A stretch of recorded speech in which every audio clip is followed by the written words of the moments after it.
together one-on-one with different ones of you, then you might hear more stories. But this is just going to be an overview. So let's start where we start. There we go. Next one. Thanks. That was the introduction. So the first thing I did is after the first few days, I went to the village. Now this is the village church that I remember I told you they were looking at trying to get some money to help them fix up the building that they do their children's work and their education in that kept flooding. So this is the whole congregation here at Trapeng Vahia, and it's way out in what we would call the Wop-Wops. They wouldn't call it that, they'd call it something else. Right in the middle of nowhere, and it takes a while to get there, and there's not a lot there. A very, very, very, very, very poor community. But oh my gosh, such beautiful people, and very, very, very, very hot. So we went there and kept going through the slides, thanks. So this is the building that we helped to pay, that we put money towards getting fixed, that block there, and then they're going to be able to, with the money that we gave and the church that my friend goes to donated as well, they're going to be able to get that fixed and even extend down to the back, because the toilets are down the back of there, out in the way in the back of beyond, so it'll be nice to get that tidied up too. This is the pastor up there, whose name's just gone from my head. No, pastor in the orange, nice colour, eh? You should get a shirt like that, Graham. It's a nice colour. Beautiful man, and the most amazing, well, there was lots of amazing parts, but when they got us together and prayed for us, man, the anointing of God there as the small community prayed over us was just amazing. Then we had, oh, I didn't put the one in of the, what's the next one? Next one? No, go back to that one, the one before. We had a church lunch, and church lunch is very, not like what we would have, Harry. We have our nice tables here. They just all sit on the floor. So everybody, the food just all goes on the floor, on plates, but on the floor, and everyone just sits around and eats their lunch on the floor, including whole fish and all sorts of things. So that was interesting. Then we went for a walk around the village with one of the young adults and some of the children just carried on and took us for a walk. Can you go back one, please? Yes, so when we went there's a lovely lady called Sukna who took us she was the 28-year-old. And I had a beautiful encounter with her where she was sharing with me about how she was desperate to have a baby. And so if you think of her in your prayers, you probably won't remember her name, but just remember that there's, people in other countries have the same yearnings and urges that we do, and she's desperately asking God for a baby. And so I prayed with her. But then she said, can you pray for my granddad? So we went to the house down the bottom, is where her granddad lives. And we all walked, you can see the picture at the top, her standing next to my friend there, and then all the children. We were standing underneath this house, and the granddad was lying on a wooden plinth just behind this blue tarpaulin. And he gingerly sort of got up and sat on the edge of that, and we could pray for him in this space here. And it was just very, very, very moving to be able to pray for this old man. And then Sukna then said to us, this man is my granddad. He was the first Christian in the village, and he's led all these children to the Lord. And we were like, man, his legacy is so strong. And just watching the respect that these children have for this older man was just really, really touching. So that was a really special moment to be able to pray with him. Then we continued, you can see the sort of houses that they live in, and then they all live underneath. So this is Sukna's sister actually, and so their house, that's where they do all their living, underneath the house, and then they sleep on the top level. Okay, next one. Oh, there she goes. So carry on. And then obviously, you've got to have a go on a moto while you're over there, because that's fun, riding through the paddocks, through the rice paddies. I'd never seen a rice field before. It was my first time, so that was quite fun. Anyway, so riding on that. And then because we were staying with Cambodians, we could go to the local markets, not to the touristy markets. So we went to this local market, which the husband of the lady we were going with said, the Cambodian said, she's taking you to the sweat market. I thought, man, if you think it's hot and sweaty, what am I going to feel like? And my goodness, was it hot and sweaty, all right? It was so hot and sweaty. But the colours and the smells and the just whatever it was I was looking at, I have no idea what lots of it was just incredible. This is all dried fish up the top and grains and dried fish and carry on. And then, of course, there's got to be some chickens. Now, honestly, I think it must have been about 37 to 40 degrees in there. And I'm saying to myself, those chickens could be cooking themselves sitting there. But, you know, they go in the pot and that's that. But everything included. You can see the heads and whatever. The head is the delicacy, apparently. And then because we were the guests at one meal, we got to eat, there was two of them, or two chickens, so we both got to eat the egg that was inside the chicken before it had been fertilised. And do you understand? So there's just like the yellow yolk part. Apparently this is like the guest of honour gets to have that bit. Anyway, it was all right, just tasted like a yolk. And then awesome street markets again where the locals go, which was a real privilege to be able to just go and have local knowledge, which was awesome. And then, anyone feel like going for a trip to Cambodia that's an electrician? Because they could really, really, really do with a little bit of help with their electricity. I could not believe it. So every single day I was there, I think, almost, the power would go out. And I would, for 10 seconds or a minute or whatever, like, if you rang up the power company and you said, my power's out, can you come and fix it? How on earth do they know which power cable goes to yours? I have no idea. And that wasn't just one, they were all like that. And that was probably a good one. And then I was driving along on a tuk-tuk, and there was, like, from one power pole to the next, there was a wire hanging right down like that on the road, right down, and kids playing around it. I'm like, anyway, that was interesting. I wasn't expecting to see that. This is a family that we went to stay with, one of the other pastors and his wife and his children, and they really loved the gifts that we bought them. Thank you very much to you all. We went shopping before we came, and they loved their New Zealand T-shirts and the New Zealand gifts that we gave them. So it was awesome to be able to bless them. And the good news from them, the good news from them is I will actually post his testimony on the Facebook page and into our newsletter this week. But he had a tragic accident about,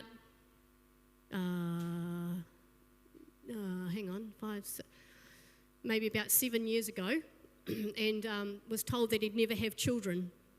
Got married to his wife, her knowing that that was his prognosis, and then these two beautiful children came along with a little bit of help from IVF and a lot of help from God, and they're the most beautiful children. While we were there, we found out that she's pregnant, and it was totally God. All pregnancies are God, but it was no intervention from IVF, totally natural, which was a real miracle. So you can keep them in your prayers too. Then we went to Transform Cambodia, which is the organisation that runs these centres. They work 6 days a week. The children go to school 6 days a week. Any children think that's a good idea? 6 days a week they go to school. And so Saturday morning we were there with the leaders and doing some things, and then this was a Sunday morning, this one actually. So the Transform Cambodia also run a church on Sunday morning. So that was an awesome time. And here they all are at the church. Fixing the classrooms, it shouldn't say that. Keep going. And at this church, this mother gave her testimony, Sophia, and afterwards we had a time of prayer, and I was able to pray with her. And while she spoke no English, the Holy Spirit just came on both of us, and the connection was just immense. And so I can't even really remember exactly what we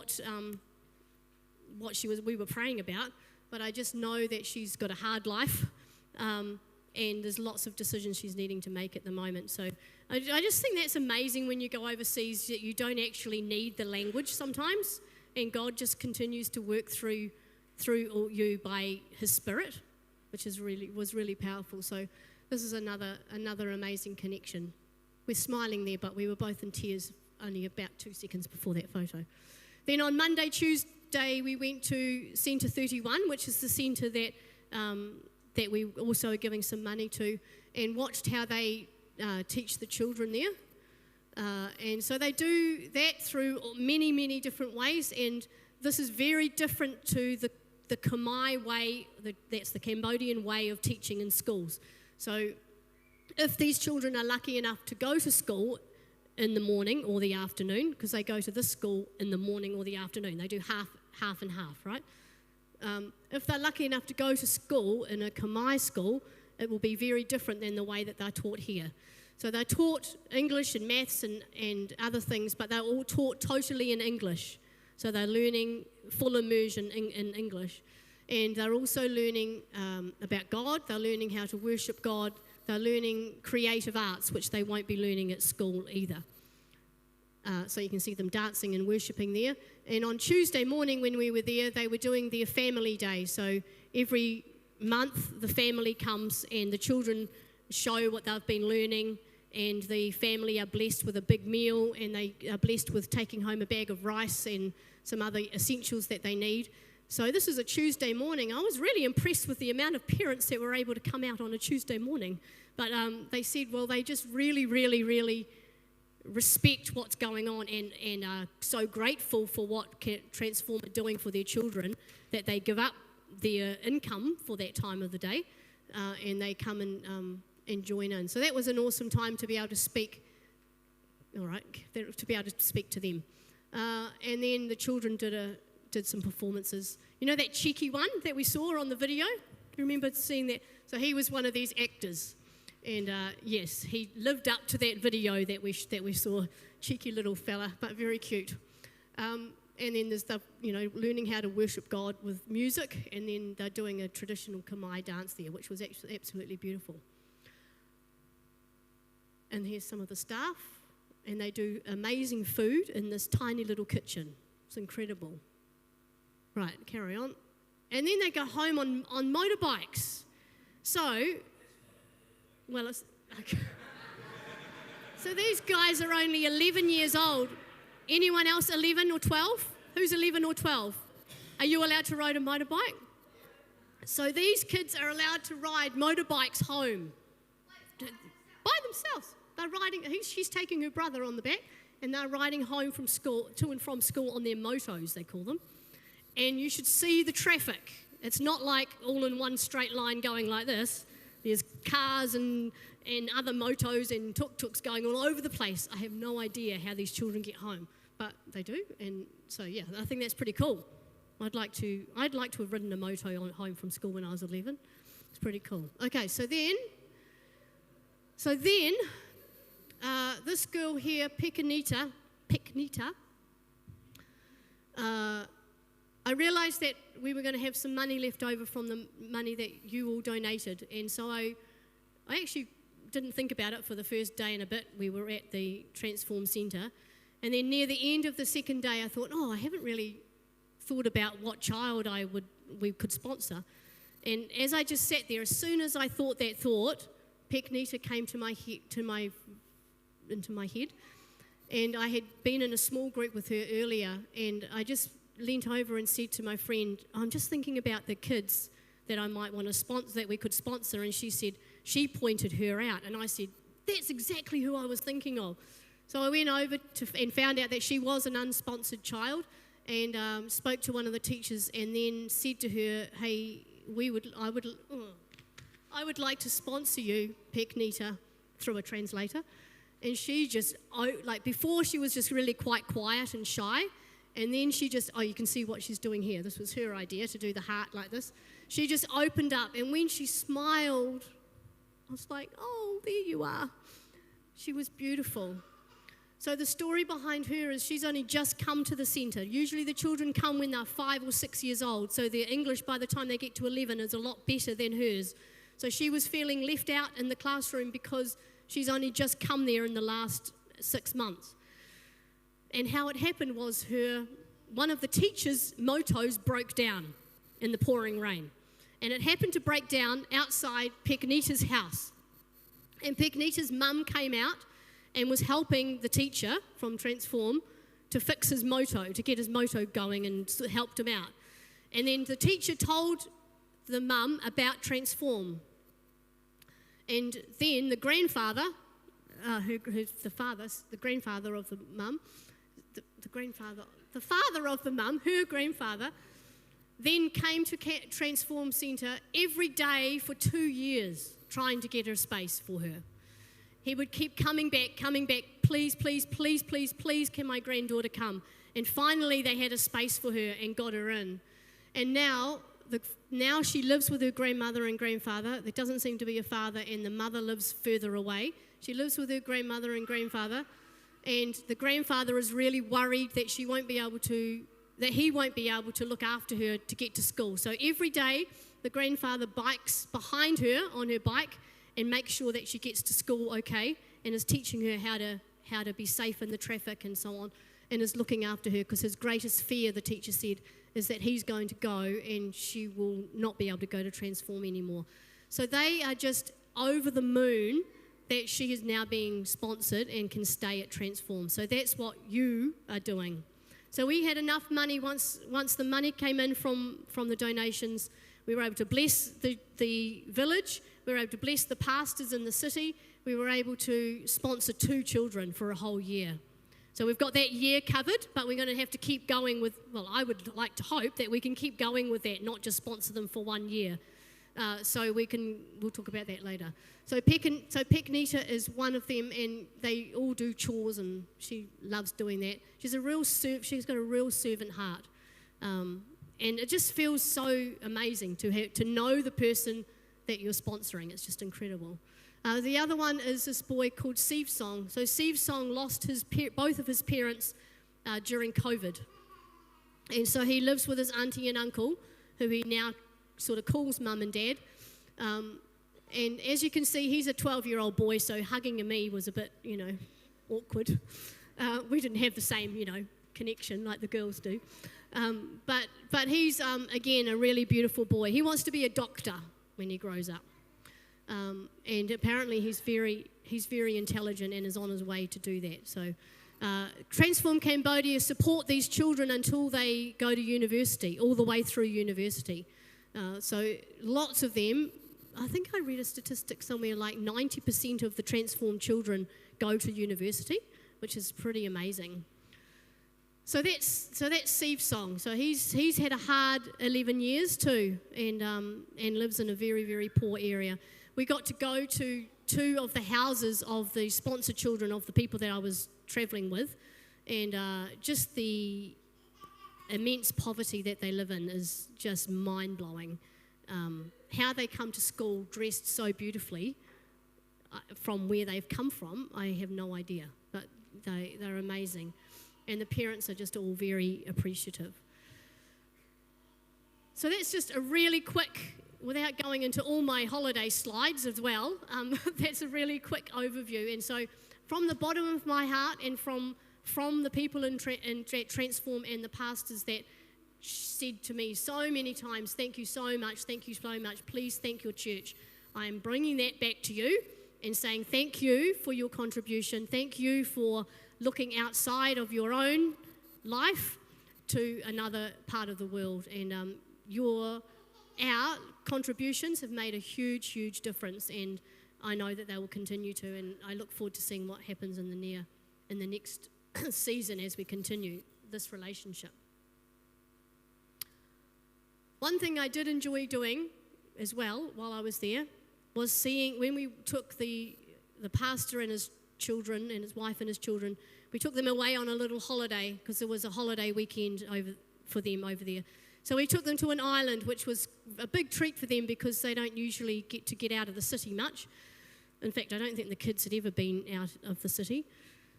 So, and while we were there, if you can show the next picture, there were lots of sunsets. Look at that. Isn't that beautiful? So we were there for 4 days, so I made sure that I come in. Tell the kids to come in, because I want to do something with them in a minute. For the 4 days, I made sure that I got up at 5:30 in the morning and saw the sun rise and saw the sun set. And some of the women have already heard what happened on one of the sunrises. But now I'm going to tell you something that happened on one of the sunsets. So that looks beautiful, doesn't it? There might be another beautiful one. Jeff, is there? Oh, yes, there's that one. And is that all? Oh, yes, that's a nice one. Yes, that's me doing my Asian squat. So lots of beautiful sunsets. Go back to the sunset one. So this was a beautiful sunset on, funnily enough, Sunset Beach, it's called. But Sunset Beach was on the other side of the island from where we were staying. So my friend and I said, what are we going to do? Are we going to walk across the other side of the island? It's about half an hour's walk from where we are. So we decided, yep, let's go. And I'm glad we did, because look at the photo we got. One of the photos we got. We decided to walk across the island to Sunset Beach. Of course, you do that in the light, don't you? Right? You do that while the sun is up, right? So we did that, and if you go through a couple more slides, Jeff, we're walking up a big, is there another one? Yeah. We're going through quite a lot of good tracks, like quite wide open tracks through forest, but then we had to turn right and go down this track for about 10 minutes to get to the beach. Now, it was I don't know if you can really tell from there, but I did definitely need to hold on, and it was very steep, and it wasn't really a track. It was more like just rocks and jungle, and, you know, it was all right in the daytime. But then we had a beautiful photo, lovely sunset, and then, next slide, yep, sound.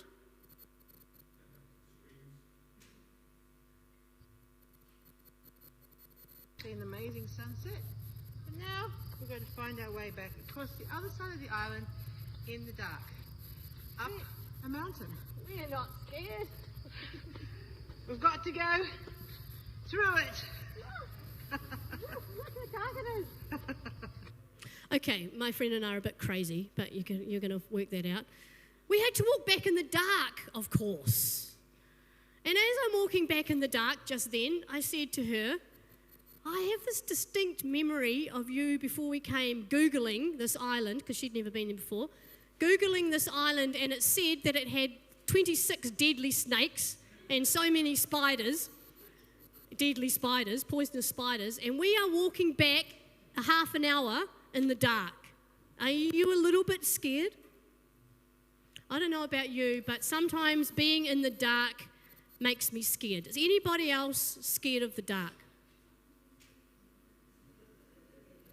Come on, be honest. Anyone else scared of the dark? I'd like you to grab what Eunhei is giving you now. Can you help someone else help you give those out a little bit quicker? Anybody? Why don't you close your eyes for a moment? Now it's dark, isn't it? Is it dark? So I wonder what your darkness is. What is your fear? What are you most afraid of?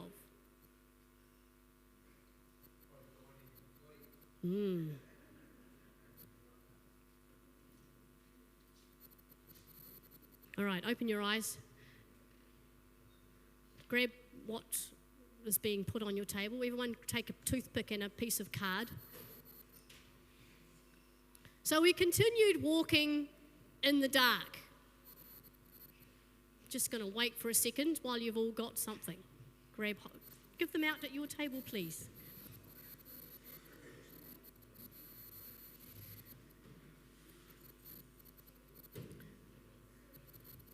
Okay, and so we continued walking in the dark. Next slide.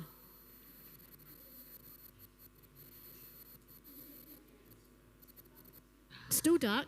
Lightning, frogs, mud, steep hills, darkness. These are the times when look at the little light that will guide my path and a friend to go with me. All right, so we could hear frogs and goodness knows what else.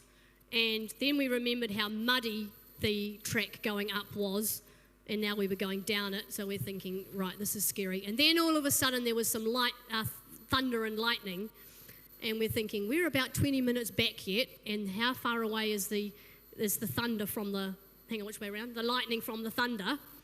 What's the distance? And it was quite a long way, but then it was getting shorter. And we're like, and we know what happens when it rains over there. It doesn't just go piddle, piddle, piddle. It goes poof all of a sudden, which is exactly what it did about 10 minutes after we got back. It was the most horrendous rain I've ever seen. And we're thinking, are we going to get lost or not? Thank goodness we had our little light with us. If you have a look on your table, if somebody can see the verse, John 9, verse 5, can you read that out really loudly, please? I am the light of the world. And another one that says John 8, verse 12. Can someone read that out really loud?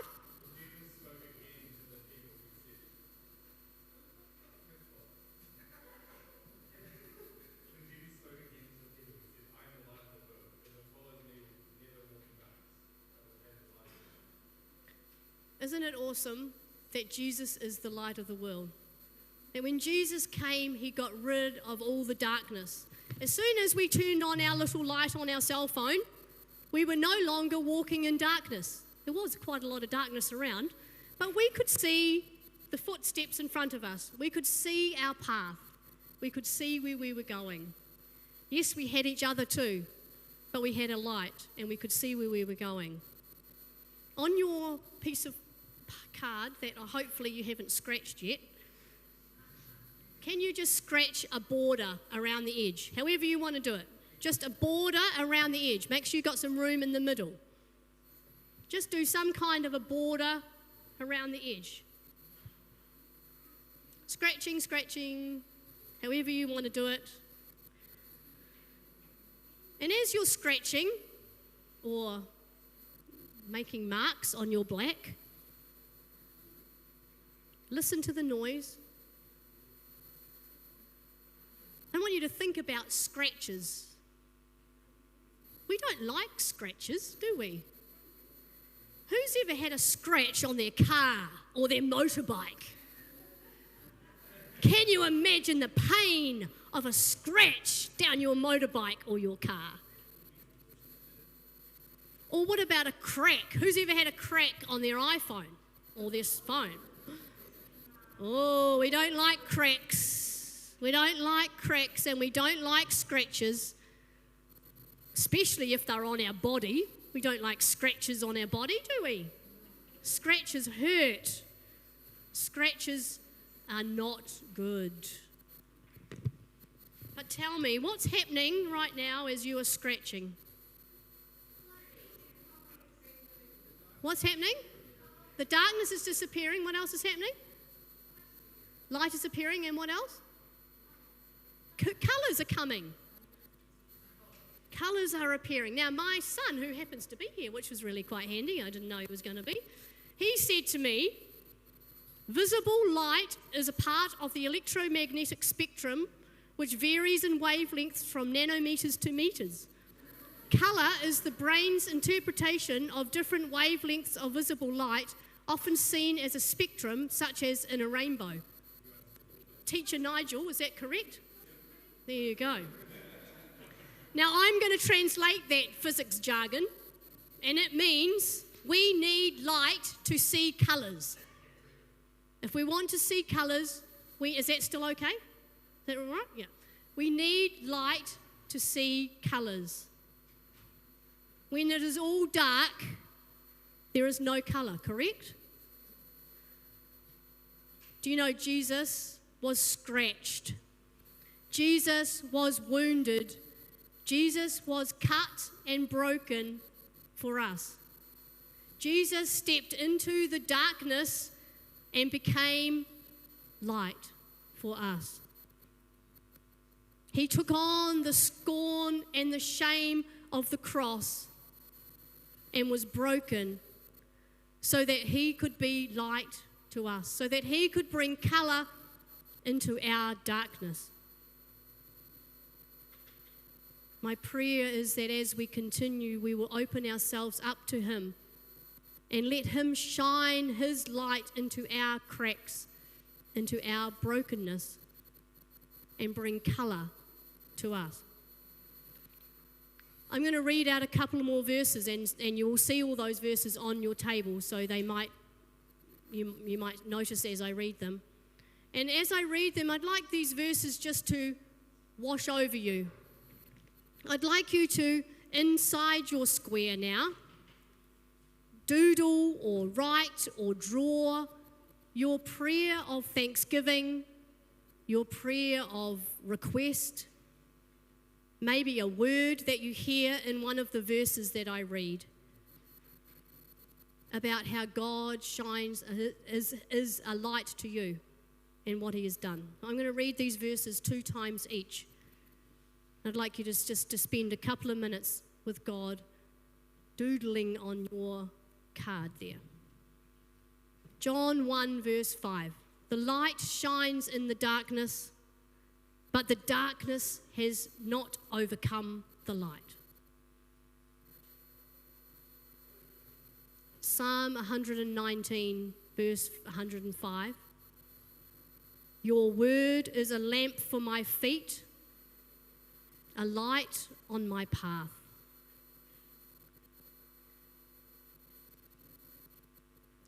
Psalm 139 verse 11 to 12. If I say, surely the darkness will hide me and the light become night around me, even the darkness will not be dark to you. The night will shine like the day, for darkness is as light to you.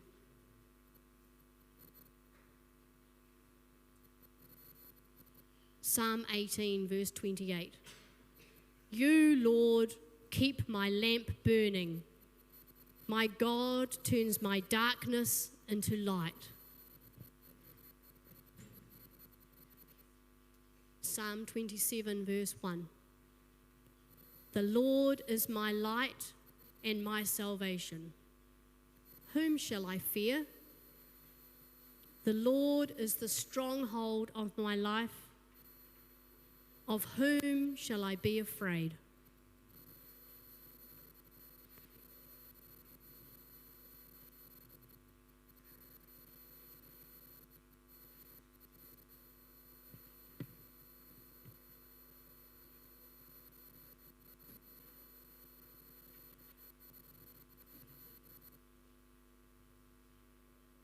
The light shines in the darkness, but the darkness has not overcome the light.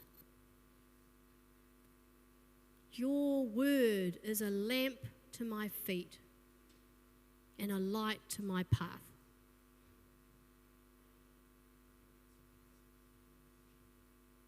If I say, surely the darkness will hide me and light become night around me, even the darkness will not be dark to you. The night will shine like the day, for darkness is as light to you.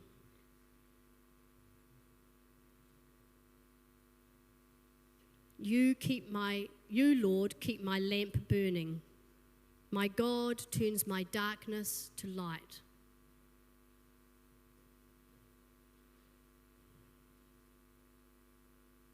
The Lord is my light and my salvation. Whom shall I fear? The Lord is the stronghold of my life. Of whom shall I be afraid?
the one thing you'll notice is that I was not walking alone.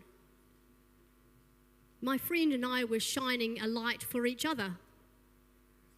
Sometimes I needed to put my light back so she could see where she was going too. Jesus is the light of the world. He is our light. He shines in our darkness. But he's called us to shine for each other. Matthew 5, verse 16. In the same way that Jesus shines his light for you, let your light shine before others, that they may see your good deeds and glorify your Father in heaven. I'm going to invite you now to come with your card down the back here. And I'd like us to make our cards into the shape of a cross. So we're going to need everybody's little lights, little shines, little glimpses of light to make a cross down here. Okay, don't all move at once. All right, so everybody bring your contribution, their little light. Yep, on the floor. This little light of mine, I'm gonna let it shine. And just stay here. Stay here. This little light of mine, I'm gonna let it shine. This little light of mine, I'm gonna let it shine. Let it shine, let it shine, oh, let it shine. Oh yeah. Everywhere I go, I'm gonna let it shine. Everywhere I go, I'm gonna let it shine. Oh, you can make it double thickness if you want. Everywhere We might need a bit of coordinating here. I'm gonna let it shine, let it shine, let it shine, let it shine. Just stay here. Jesus gave it to me. I'm gonna let it shine. Jesus gave it to me. I'm gonna let it shine. Jesus gave it to me. I'm gonna let it shine. Let it shine. Let it shine. Oh, let it shine. This little light of mine, I'm gonna let it shine. This little light of mine, Right, keep adding. We need everybody's cards. This little light of mine, I'm gonna let it shine. Let it shine. Let it shine. Gonna let it shine. Oh yeah. Where I go, I'm gonna let it shine. Everywhere I go, I'm gonna let it shine. Everywhere I go, I'm gonna let it shine. Let it shine, let it shine, oh, let it shine. Has everybody brought their Jesus card gave it to over? me. There's a few people still going. I don't want anyone to miss out. Jesus gave it to me. I'm gonna let it shine. Jesus gave it to me. I'm gonna let it shine. Let it shine. Let it shine. Oh, let it shine. Well, it's a bit of a wonky cross, but beautiful though, and couldn't be by itself, could it? Your one card doesn't make such an impact as it does when we're all together. Let's just focus on Jesus here. Would you all like to come over and come and take a piece of bread and juice and then come back to where you are now? Sorry, I should have got you to do that before. Come and take a piece of juice and bread and then stand back where you were.